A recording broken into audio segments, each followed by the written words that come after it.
મારું નામ મોહનભાઈ પટેલ છે, પૂર્વ એપીએમસી વઢવાણનો ચેરમેન અને 25 વર્ષથી ખેડૂતોના આંદોલનમાં કાયમ માટે ખેડૂતો સાથે રહેલો છું, એવા જોડાયેલો છું.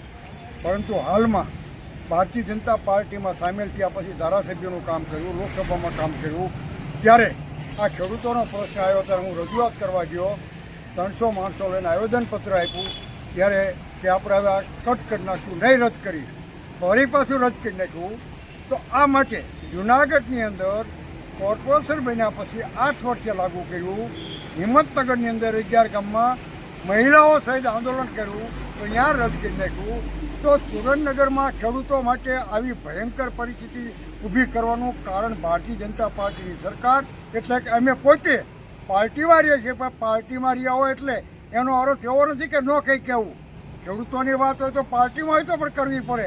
અને આ પાર્ટીની અંદર જો ખેડૂતો પ્રત્યે જો આવું જ ભાવ રાખશે અને જમીન જો કપાતનું છે મુદ્દો નહીં રદ કરે તો ભયંકર પરિણામ ભોગવવાના આવશે. ખેડૂતો ફૂલ ગુસ્સામાં છે, કારણ કે 1 એકર જમીનમાં 3000 વાર જમીન નીકળતી હતી, એના બદલે 1800 વાર નીકળે, 1200 વાર જગ્યા જે છે એ કોર્પોરેશન લઈ લે છે અને એ વેચશે. તો એ 1200 વાર જગ્યાનો 1 એકરની તમે અત્યારે મિનિમમ 15 થી 20,000 ગણો અને 2 કરોડ રૂપિયા થાય.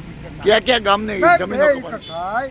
તો આની અંદર મારો, ખેરારી, પછી ચમારજ, ખમિયાણા અને મૂર્ચન, આ 5 ગામ, એ સિવાય વઢવાણના ખેડૂતો, એ સિવાય રતનપરના ખેડૂતો બેફામ મૂંઝવણ અનુભવી રહ્યા છે. ત્યારે એક ખેડૂત આગેવાન તરીકે, ભારતીય જનતા પાર્ટીના એક કાર્યકર તરીકે હું સરકારને વિનંતી કરું છું આનો તાત્કાલિક નિર્ણય કરે, નહીં ત્યારે બહુ જ મુશ્કેલી અને પાર્ટીને ઘણું ભોગવવું પડશે એવું ખેડૂતોનો જુવાર કહી ગયો છે, એવું મારું માનવું છે. મોહન પટેલ.